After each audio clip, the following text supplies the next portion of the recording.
Hello बच्चा party की हाल चाल। आई होप आप सब लोग बहुत अच्छे होंगे। तो आज मैं बिल्कुल एनर्जी के साथ आई हूँ, लेकिन मेरे एनर्जी में आने से कुछ नहीं होगा। इसके लिए आपको भी अटेंटिव होना पड़ेगा। तो आज जो भी ये लोग वीडियो देख रहे हैं उनके लिए बहुत ही ज्यादा इंपॉर्टेंट होने वाली, इवन ये class 9, 10th, 11th, 12th competitive exam वाले, इवन 8th उससे भी बिलो वाले जिनको भी केमिस्ट्री में इंटरेस्ट है, उनके लिए ये वीडियो काफी ज्यादा हेल्पफुल होने वाली है, क्योंकि यहाँ पर हम सबसे इंपॉर्टेंट इनऑर्गेनिक केमिस्ट्री के कॉन्सेप्ट को बताने जा रहे हैं, विच इज इलेक्ट्रॉनिक कॉन्फ़िगरेशन, और हिंदी में इसको बोलते हैं इलेक्ट्रॉनिक विन्यास। तो बिल्कुल भी परेशान होने की जरूरत नहीं है। इंग्लिश मीडियम हिंदी मीडियम दोनों के लिए है। तान्या मैम बिल्कुल हाजिर है। आज हम लोग बेसिकली बात करते हैं इलेक्ट्रॉनिक कॉन्फ़िगरेशन की, और इलेक्ट्रॉनिक कॉन्फ़िगरेशन की जरूरत क्यों पड़ी, क्या है, क्यों करते हैं, इससे क्या क्या चीजें होती हैं, ये सारी चीजें ही हम लोग यहाँ पे डिस्कस करेंगे। ओके, सो चलिए स्टार्ट करते हैं और देखते हैं कि what is the electronic configuration. Simple सी बात है, सबको मालूम है कि हमारा जो एटम होता है, एटम्स में हमारा क्या होता है, सेंटर में न्यूक्लियस होता है।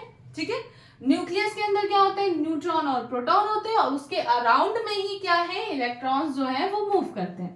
ठीक है, बोहर है, बोहर ने ये बताया कि अलग अलग शेल्स होती हैं, KLMN होती हैं, और इसको SPDF में भी KLMN क्या है, ये शेल्स हैं, KLMN ये क्या है, शेल्स होती हैं, जिसके अराउंड में क्या है, उसमें जो है इलेक्ट्रॉन्स मूव करते हैं, और इसी की सब ऑर्बिटल्स होती हैं, सब शेल्स होती हैं। ठीक है, इसको शेल्स को ऑर्बिट्स भी बोल सकते हैं, और इनको सब ऑर्बिटल्स भी बोलते हैं, या सब शेल्स बोलते हैं। सब शेल्स क्या होती है, SPDF, याद रखिएगा, चारों स्मॉल में। ठीक है, SPDF होती है। तो इलेक्ट्रॉनिक कॉन्फ़िगरेशन आपने जनरल में भी देखा होगा, 2, 8, फिर उसके बाद वो 8 फिर वापस 8 होता है, लेकिन वो 18 में फर्दर कन्वर्ट हो जाता है। तो 2, 8, 18, 32 ऐसे देखा होगा, इट मीन 32। वो एक होता है, वो KLMN मैनर में होता है। ठीक है, यानी कि K वाला शेल बोलता है उसमें जो है मैक्सिमम 2 इलेक्ट्रॉन आ सकते हैं, L में 8, M में 18 और N में 32, ऐसे ये फर्दर चलता रहता है। ठीक है, जब तक 118 एलिमेंट का कॉन्फ़िगरेशन खत्म नहीं हो जाता। बट अभी बेसिकली के लिए हम लोग यही बात कर रहे हैं कि SPDF को कॉन्फ़िगरेशन कैसे करते हैं, उसको ही बेसिकली मैं बता के यहाँ पे आपको कुछ और कॉन्सेप्ट क्लियर करूंगी। लेकिन हाँ ठीक है, अभी के लिए हम लोग यहाँ पे ये भी समझते हैं कि पहले KLMN कॉन्फ़िगरेशन क्यों होता था, क्यों किया गया। ठीक है, सबको कॉन्सेप्ट समझ में आया, बात समझ में आ गई। ओके, सो अब बेसिकली हम लोग यहाँ पे बात करते हैं, जैसे कि सबको मालूम है 1 to 20 क्या, आप लोग 1 से 30 तक के एलिमेंट्स बिल्कुल अच्छे से याद कर लीजिए। किसी को बिल्कुल अच्छे से आना चाहिए तैयार, और बहुत ही डिफिकल्ट नहीं है, कोई राइम्स को तैयार करने की जरूरत नहीं है, आप सिंपल वे में 1 to 30 याद कर सकते हो।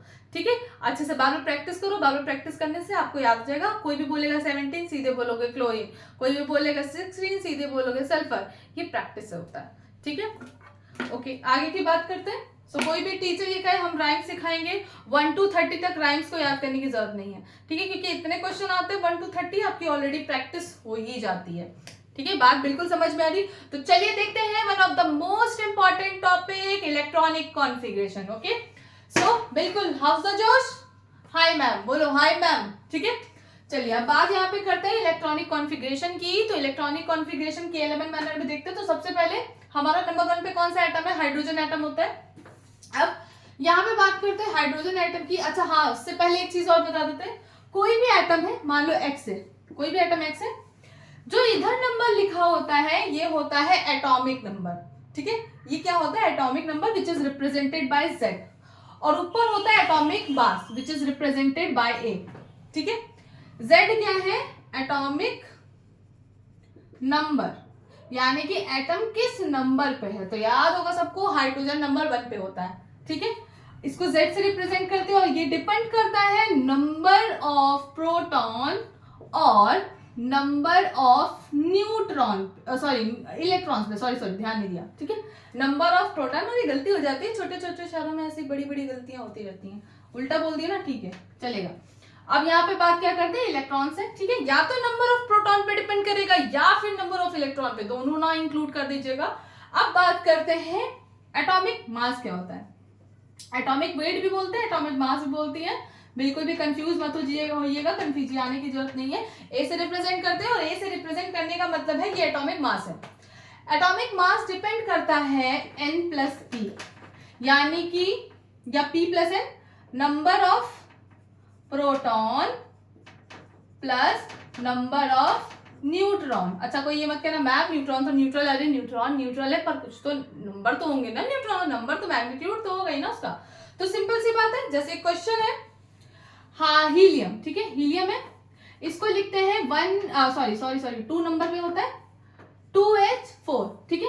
अब नीचे ये 2 क्या है, ये एटॉमिक नंबर है और ये क्या है एटॉमिक मास, ठीक है। यानी कि हीलियम का जो एटम होगा बीच में न्यूक्लियस होंगे, न्यूक्लियस में क्या होगा हमारे एटॉमिक मास होगा, ठीक है ना। न्यूक्लियस के अंदर ही तो एटॉमिक मास होता है, यानी कि प्रोटॉन और न्यूट्रॉन होता है और इसके अराउंड में क्या होता है इलेक्ट्रॉन मूव करते हैं। अब कैसे पता करा, तुम्हें सीधे सीधे दिख रहा है नीचे एटॉमिक नंबर है तो नंबर ऑफ प्रोटॉन भी हो सकता है और नंबर ऑफ इलेक्ट्रॉन भी हो सकता है। तो इसका मतलब है 2 नंबर ऑफ इलेक्ट्रॉन भी है और 2 नंबर ऑफ प्रोटॉन भी है, यानी कि नंबर ऑफ इलेक्ट्रॉन कितने हैं 2, तो 2 बना दो। प्रोटॉन कितने हैं अभी इस पे भी पता चल रहा, 2 ही प्रोटॉन भी तो है, सेम ही तो होंगे 2। और न्यूट्रॉन फिर कितने बचे, क्योंकि इसमें 4 है तो 4 का मतलब N प्लस P है ना, तो 2 प्रोटॉन ऑलरेडी मालूम चल गए, तो कितने बचे न्यूट्रॉन 2 ही तो हुए, तो न्यूट्रॉन कितने होंगे 2। तो हीलियम ऐसा होता है, ठीक है। अब यहाँ पे थोड़े से और कॉन्सेप्ट की बात करेंगे, जब मैं कभी आपको आइसोटोप्स बताऊंगी तब मैं बताऊंगी, लेकिन अभी चलो बात आ ही गई है तो उसको थोड़ा सा शुरुआत कर ही देते हैं। सबको मालूम है भाई बहन का मतलब, जैसे केमिस्ट्री में भी भाई बहन होते हैं जिनको हम लोग आइसोटोप्स कहते हैं। आइसोटोप्स का मतलब उनके एटॉमिक नंबर सेम होते हैं बट एटॉमिक मासेस डिफरेंट होते हैं। तो यहाँ पर हम 3 हाइड्रोजन के आइसोटोप्स की बात करें तो हाइड्रोजन के टोटल 3 आइसोटोप्स होते हैं, हाइड्रियम या फिर इसको प्रोटियम भी बोलते हैं, ठीक है 1H1, क्योंकि प्रोटॉन जैसा होता है इसलिए इसको 1H1 बोलते हैं। ड्यूटीरियम 1H2, ट्राइटियम 1H3, ठीक है कॉमा है। अब इसमें अगर देख रहे हो आइसोटोप्स का मतलब ही क्या होता है, एटॉमिक नंबर क्या होंगे सेम, एटॉमिक नंबर क्या है सेम, तो सेम ही तो है, हम खुद ही कंफ्यूज हो रहे हैं, ये बना है, ठीक है एटॉमिक नंबर सेम है, एटॉमिक मासेस क्या हो रहे हैं डिफरेंट हो रहे हैं। अब इसका अगर स्ट्रक्चर बनाओगे बच्चे तो इसको कैसे समझोगे, बहुत ध्यान से देखना, बहुत ही इंपॉर्टेंट बात बता रहे हैं। एक्चुअल में यहाँ पर याद रखना एक हाइड्रोजन ही एक ऐसा एटम होता है पूरी केमिस्ट्री में जिसमें कि न्यूट्रॉन नहीं होता, बाकी हीलियम है लिथियम है जितने भी आएंगे सब में न्यूट्रॉन होता है। तो याद रखिएगा हाइड्रोजन यानी कि हाइड्रियम है ये पहला वाला, इसमें न्यूट्रॉन क्या होता है 0 होता है और प्रोटॉन कितना होता है 1, क्योंकि इसके अराउंड में ये नीचे क्या बता रहा है प्रोटॉन को बताता है और इलेक्ट्रॉन को बताता है। तो यही कारण है एटॉमिक मास भी क्या होता है 1, क्यों, क्योंकि N प्लस P में अगर देखोगे तो न्यूट्रॉन 0 होता है और ये 1 होता है, तो कितना मिला 1। तो ये जो है हमारा A एटॉमिक मास क्या है, एटॉमिक मास कितना होगा 1 होता है, ठीक है।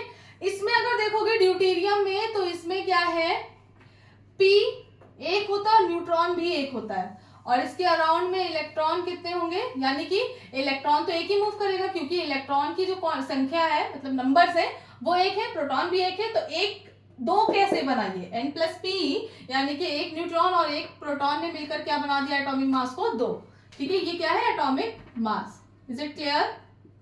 सिमिलरली फॉर द ट्राइटियम में क्या होगा बच्चे, ट्राइटियम में प्रोटॉन जो है तुम्हारे 1 ही होंगे लेकिन न्यूट्रॉन, क्योंकि प्रोटॉन क्यों 1 अब ये मत कहना कि मैम प्रोटॉन अब 2 भी तो हो सकता है, क्यों होगा, क्योंकि ये एटॉमिक नंबर जो होता है वो नंबर ऑफ प्रोटॉन और नंबर ऑफ न्यूट्रॉन को बताता है ना, सॉरी नंबर ऑफ प्रोटॉन और नंबर ऑफ इलेक्ट्रॉन्स को बताता है ना। तो इलेक्ट्रॉन यहाँ पे 1 ही है, यहाँ पर प्रोटॉन भी तो 1 ही होगा बच्चा, तो फिर ये 3 कैसा है, इसका मतलब पक्का न पक्का न्यूट्रॉन कितने होंगे 3, तो N प्लस P यानी कि 1 plus 2 is equals to 3। Is it clear, सबको समझ में आ गया। ये भाई बहन क्या होते हैं आइसोटोप्स का मतलब they having a same atomic number but atomic masses are different होते हैं। हिंदी में इसको बोलते हैं समस्थानिक, क्या बोलते हैं समस्थानिक, ठीक है। तो समस्थानिक वो होते हैं जिनका एटॉमिक नंबर, इसका मतलब परमाणु क्रमांक सेम होता है बट परमाणु भार यानी कि एटॉमिक वेट जो है आर डिफर, ठीक है।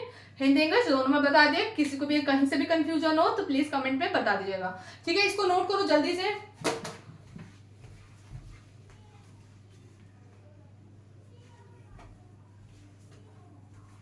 नोट डाउन हो गया होगा, स्क्रीनशॉट ले लीजिएगा, अदरवाइज बैक करके एक बार देख लीजिएगा, ठीक है। बहुत ही इंपॉर्टेंट क्लास है, तो इसको बिल्कुल मिस मत करिएगा।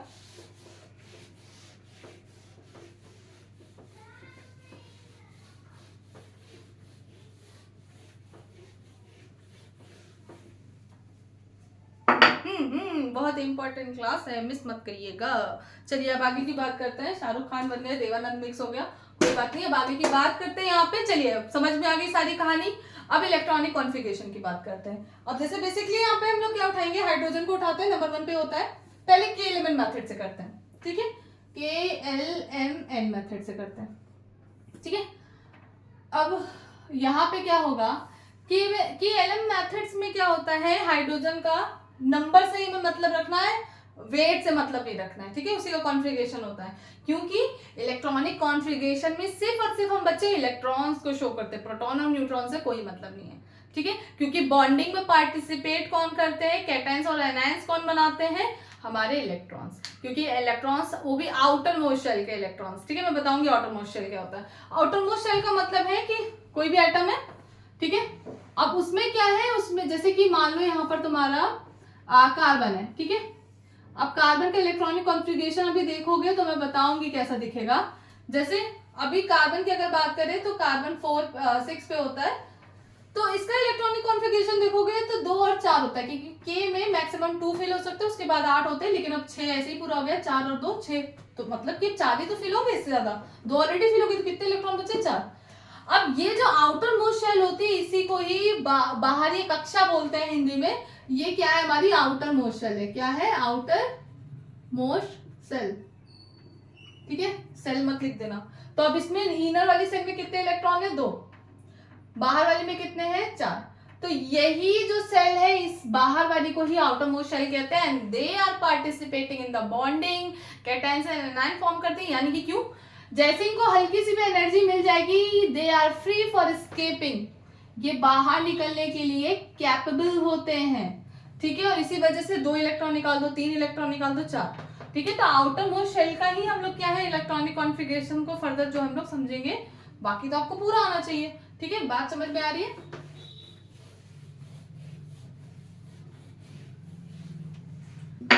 ओके, अब बात करते हैं हाइड्रोजन की। तो हाइड्रोजन को हम लोग ऐसे लिखेंगे, 1H1 है, ठीक है। एटॉमिक मास याद रखना भी हाइड्रोजन 1 पे है। इसका कॉन्फ़िगरेशन, नंबर ऑफ इलेक्ट्रॉन कितने हैं, ज्यादा से ज्यादा एक ही है। अब हीलियम 2, इसमें कितना इलेक्ट्रॉन होगा, 2 तक फिल हो गया। मैंने बताया कि के की मैक्सिमम कैपेसिटी 2 इलेक्ट्रॉन को फिल करने की होती है। अब इसमें मैक्सिमम 8 होंगे। तो अब हीलियम के बाद हम लोग आते हैं लिथियम। तो पहले एक बार 10 तक लिख लेते हैं, ठीक है। Hydrogen, helium, lithium, beryllium, boron, carbon, nitrogen, oxygen, oxygen के बाद नियॉन, नहीं फ्लोरीन, नियॉन, ठीक है। नियॉन, दो सब में डिफरेंस है। ये तीसरे नंबर पे है, 4th, 5th, 6th, 7th, 8th, 9th, 10th। अब बात करते हैं इसके आगे, इधर फर्दर हम अभी सोडियम को लिखेंगे, अभी 10 तक करते हैं, ठीक है। अब इसके इलेक्ट्रॉनिक कॉन्फ़िगरेशन करोगे, 2 तक ये भी फिल होगा, 2, और एल में कितना आएगा, 2 और 1 3, ठीक है, मतलब 3 हो गए, फुलफिल हो गए। 2,2 समझ में आ रहा ना, ठीक है।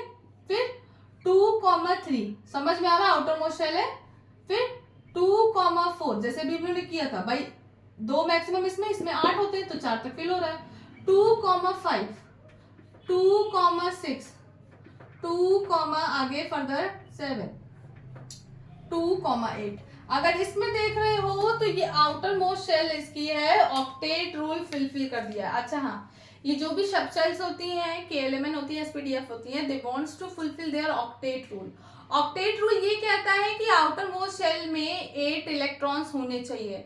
जब तक उसको 8 इलेक्ट्रॉन नहीं होते तब तक वो फड़फड़ाता रहता, मतलब दे वांट्स टू कि हमें स्टेबिलिटी मिल जाए, हम ऑक्टेट अपना फुलफिल कर ले। तो अगर देख रहे हो तो इसमें से किसी का भी एक, तो इसका ऑक्टेट फुल है क्योंकि पहली K शेल है, तो K में 2 ही होता है, ठीक है। इसका फुलफिल है, ऊपर का नहीं फुलफिल है, ठीक है। इसका फुलफिल है ऑक्टेट, ठीक है। और ये सारी क्या है, आउटर, देखो इसको ऑक्टेट जिसका जिसका फुलफिल है उसको 2 कलर से हम कर दे रहे हैं ताकि आप लोग पहचान सको, ठीक है ना। ये 2 कलर से मैंने कर दिया, ये क्या है, ऑक्टेट फुलफिल है। अब अगर इनको देख रहे हो तो ये जो है हमारी क्या है, ये आउटर मोस्ट शेल है, ये वाली इसको छोड़ दीजिए, ये इनर शेल्स है, ठीक है। तो यही पार्टिसिपेट करती है बॉन्डिंग में। अब अगर ध्यान से यहाँ पे देख रहे हो, अभी आगे भी बताएंगे, इसमें से हीलियम और नियॉन अपनी कंडीशन से पूरी तरह से सेटिस्फाइड है, बिकॉज उनका ऑक्टेट फुलफिल है। इसका मतलब उनको कोई बाहर से इलेक्ट्रॉन मिले, उनको एनर्जी मिलेगा, वो अपने आप से एस्केप अपनी इलेक्ट्रॉन्स को, आउटर मोस्ट शेल के इलेक्ट्रॉन्स को नहीं छोड़ेंगे, क्योंकि उन्हें किसी से रिएक्शन करने की जरूरत ही नहीं, वो अपना स्टेबल है। आपने खाना खाया, आपका सेटिस्फाइड नहीं, आपको और खाना है, तो मतलब आपको खाना मिलेगा तो आप खाओगे, बहुत ज्यादा खा लिया तो वॉमिट कर लोगे, सिंपल सी बात है। लेकिन जब आपका पेट बिल्कुल भरा हुआ है तो जाहिर सी बात है सोगे, आराम करोगे। तो उसी तरह से ये भी जो है स्टेबल है, बिल्कुल आराम करते हैं, ठीक है, जल्दी रिएक्ट नहीं करते हैं, लीस्ट रिएक्टिव होती हैं। तो ये अगर याद हो तो सबको बता दूं, ये गैसेज है और ये जीरो ग्रुप की गैसेज है।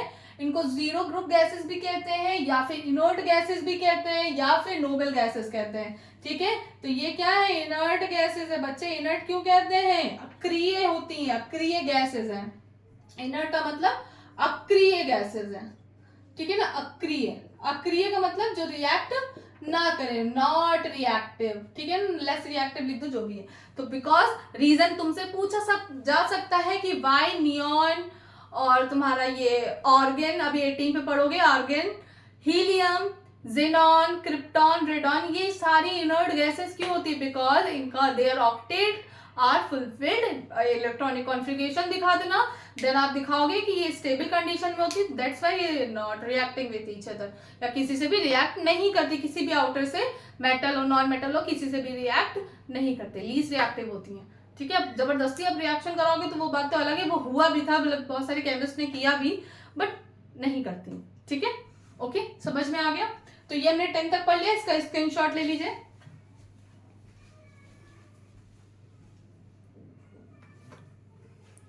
ओके, हम लोग अब आगे बढ़ते हैं इसके, ठीक है। ओके, समझ में आ गई काफी कहानी। अब आगे की बात करते हैं। ओके, अब हम लोग बात करते हैं 11 से 20 तक, देन फिर उसके बाद हम लोग 30 तक बात करेंगे, क्योंकि बात अभी तक आपको जो सिखानी है वो 30 तक ही सिखानी है, ठीक है। उसके बाद तो आप लोग समझ जाओगे, एकदम मास्टर हो जाओगे, ठीक है। अब KLMN ही, अभी KLMN दिखा रहे हैं, अभी SPDF आपको नहीं सिखा रहे हैं, ठीक है। सो अब KLMN में हम लोग आगे बढ़ेंगे, और कैसे करेंगे इसको ध्यान से, बहुत ध्यान से सुनना है, ठीक है। यहाँ पर अब हम लोग बात करेंगे किसकी, KLM में। सो 11 पे आएंगे तो सोडियम को रेड नहीं यूज करेंगे, रेड शायद विजिबल नहीं होता है, बहुत लोगों ने कहा था कि मैम रेड मत यूज कीजिए, विजिबल नहीं होता है, ठीक है। ओके, सोडियम 11 पे होता है magnesium, aluminium, silicon, phosphorus, sulphur, chlorine, organ, ठीक है ना, ऑर्गन, उसके बाद होता है potassium, and last is calcium, ठीक है ना। 11, 12, 13, 14, 15, 16, 17, 18, 19 and the last one is 20। अच्छा, एक चीज है, प्रोनाउंसिएशन की बात करें अगर, तो पोटेशियम, कैल्शियम, सो मतलब ऐसे नहीं बोला जाता, इसका राइट प्रोनाउंसिएशन यही है, पोटेशियम, कैल्शियम, ऐसे ही बोला जाता है, ठीक है ना। चलो अब आगे की बात करते हैं, सारी चीजें मालूम होनी चाहिए। अब ये 11 कैसे होगा, 2, 8 तक तो हमने फिल कर लिया था, 10 कहाँ तक था, 2, 8 तक था, तो उसको तो आराम से फिल कर लो। 2, 8 कितना हुआ, 8, 9, 10, 10 हो गया। अब इसमें कितना हुआ, 1 इलेक्ट्रॉन, ठीक है ना, सिंपल सी बात है। वहां तक आगे बढ़े तो उसके आगे हमें फर्दर बढ़ना है। फिर 2, 8 एंड 2, इज इट क्लियर। 2, 8, फिर फर्दर क्या होगा, 2, 8, 2, 3, 2, 8, 3, 4, 2, 8, 4, 5, 2, 8, 6, 2, 8, 7, 2, 8, 8, 2, 8, 9, सॉरी 8 फुलफिल हो गया। अब ये 8 क्या होगा, ये फर्दर 8 जो है कन्वर्ट होगा किसमें, 9 में, ठीक है ना। लेकिन अभी इसको ऐसे ही लिखते हैं, अभी इसको एक्वायर नहीं करेंगे, अभी इसको 8, 8 और यहाँ पे 1 लिखेंगे, फिर 2, 8, 8, 2। अब इसके आगे जो कॉन्फ़िगरेशन होगा ये 2 तक फिल रहेगा, लेकिन अब उसके बाद अब इसमें नहीं होगा कि 8 तक फिल हो, 8 फिल होने से पहले यहाँ शुरू हो जाएगा 9, 10, 11, 12, ऐसे होता है, ठीक है ना। ये 2 तक फिल हो गया, अब ये यहीं से फिर से 18 बनाएगा अपना, ठीक है। मैं बताऊंगी जब हम लोग 21 to 30 चलेंगे। तो यहाँ तक अगर देख रहे हो आउटर मोस्ट शेल में, यहाँ पे क्या है, इस पे 1 है, आउटर मोस्ट में ये है, ये है, ये है, ये है, ये है, ये है, ये है, ये। बहुत ध्यान से सुनना है, यहाँ पे एक बात बताने जा रही हूँ। ये अगर देख रहे हो तो ये इनर्ट गैस है भाई, सबसे सिंपल। अच्छा, जब एक वीडियो और आपकी आने वाली जिसमें मैं कैटायंस एनायंस बताऊंगी, तो वहां पे मैं बताऊंगी कि किसी पे जैसे पोटेशियम है, हम लोग पोटेशियम पे K+1 या सोडियम पे 1+ क्यों लिखते हैं, मतलब चार्ज वो कैटायंस में ऐसा क्यों बनाती है, कैल्शियम 2+ क्यों बनाता है, तो it depends on the outer most electron. मैं बताऊंगी जब मैं नेक्स्ट वीडियो कैटायंस और एनायंस की बनाऊंगी। यहाँ तक बात समझ में आ गई?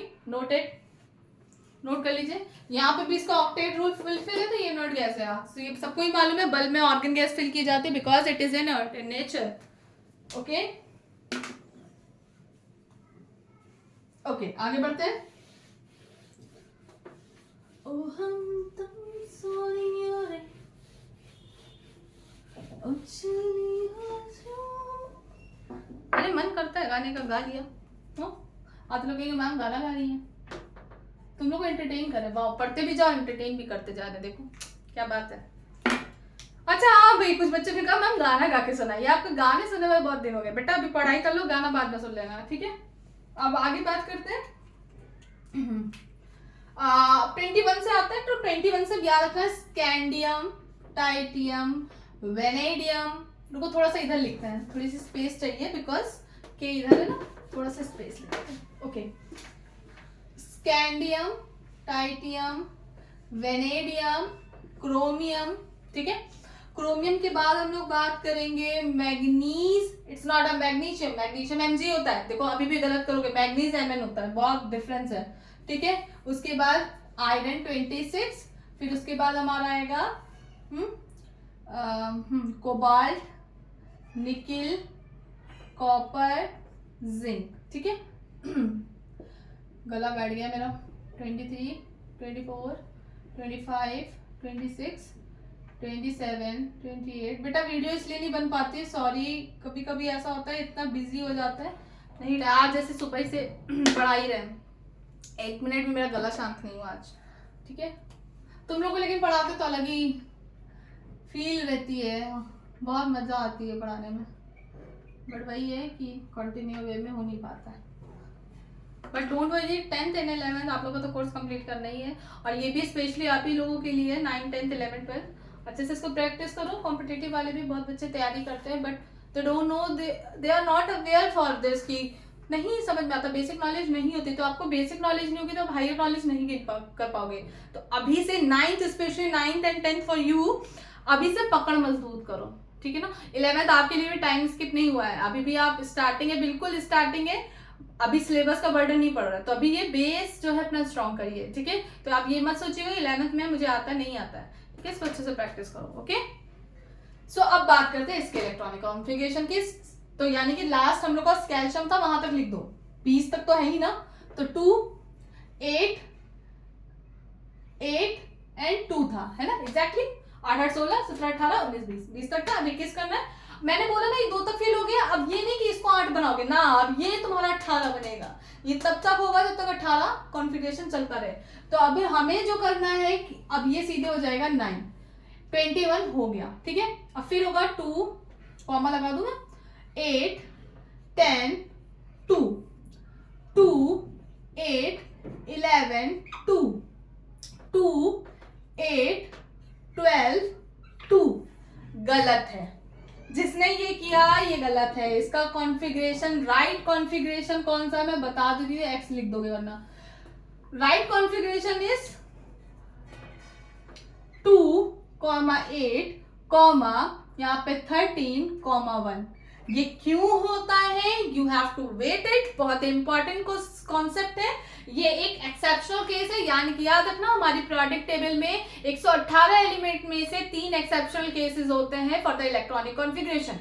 बहुत इंपॉर्टेंट है, इसमें बहुत इंपॉर्टेंट कॉन्सेप्ट छुपा हुआ है। अब ये क्यों होता है ये मैं आपको आगे बताऊंगी, जब हम लोग एसपीडीएफ वाला खत्म कर लेंगे, एसपीडीएफ भी पढ़ लेंगे तब, ठीक है, क्योंकि K11 से नहीं समझ में आएगा, एसपीडीएफ से। अब सिंपल सी बात है, ये एक्सेप्शनल केस है, क्योंकि केमिस्ट्री बिना एक्सेप्शनल के तो चलती नहीं है, तो यहाँ पर हम सिंपल सी बात कर रहे हैं, मैं बेइज्जती नहीं कर रही हूँ केमिस्ट्री की, बिल्कुल नहीं कर सकती। सो अब क्रोमियम क्या है, ये एक एक्सेप्शन केस है, ठीक है, एक्सेप्शन जो बिल्कुल हटके होगा, ठीक है। अब ये आपका राइट है, ठीक है ना, ठीक है, ओके। अब नेक्स्ट 2 8, अब यहां पे क्या होगा वो ध्यान से सुनिएगा, यहां पर आपका 2 का 2 ही रहने दीजिए और ये आपका 13 हो जाएगा, ठीक है, सिंपल सी बात है। मतलब कि कैसे इसको करोगे, 8 देखो 13 और ये कितना होगा 13 14 15 16 17 18 19 20 21 22 23 24 25, ठीक है ना, 25 हो गया, मतलब यही वाला रहेगा और इसमें क्या है एक इलेक्ट्रॉन आ जाएगा, ठीक है, 25 वाला, ठीक। अब आगे की बात करते हैं 2, 8, 14, 2, 2, 8, 15, 2, 2, 8, 16, 2, 2, 8, 17, 2, रॉन्ग, ठीक है, ये भी आपका रॉन्ग है, ये भी आपका एक्सेप्शनल केस है, ठीक है, एक्सेप्शन है। अब क्या होगा इसका राइट कॉन्फ़िगरेशन, 2, 8, ये एक अपना इलेक्ट्रॉन दे देगा। अब ये इतना बड़ा त्याग क्यों करता है, ये जब एसपीडीएफ से कॉन्फ़िगरेशन सीखेंगे then we will discuss it, ठीक है। तो ये हो जाएगा 2, 8, 18, 1, ओके, ये राइट कॉन्फ़िगरेशन है, but still you have to wait it, ठीक है ना, अभी तो वेट करिए तब आपको समझ में आएगा। सब्र का फल मीठा होता है, बिल्कुल कल ही मिलेगा, डोंट वरी, मैं इसके लिए आपको बिल्कुल वेट नहीं कराऊंगी, मेरे पास टाइम हो ना हो, रात को 2 बजे बनाऊंगी, सुबह को 4 बजे बनाऊंगी, बट वीडियो बनेगी, ओके। अब इसकी बात करते हैं जिंक की, 2, 8, ये 17 नहीं, अब ये क्या होगा, ये 2 ऐसे रहने दो, 17 की जगह पे क्या हो जाएगा 18, मतलब कि 2, 8, 18 है, 2 यहाँ पे है, मतलब एक इलेक्ट्रॉन और जाएगा, तो ये जिंक का है, ठीक है, समझ में आ गया, क्लियर। अब इनके आउटर मोस्ट शेल के इलेक्ट्रॉन देख लो भाई क्या क्या है, ये नहीं है, सॉरी, बस इसको अभी से यही समझो, ठीक है।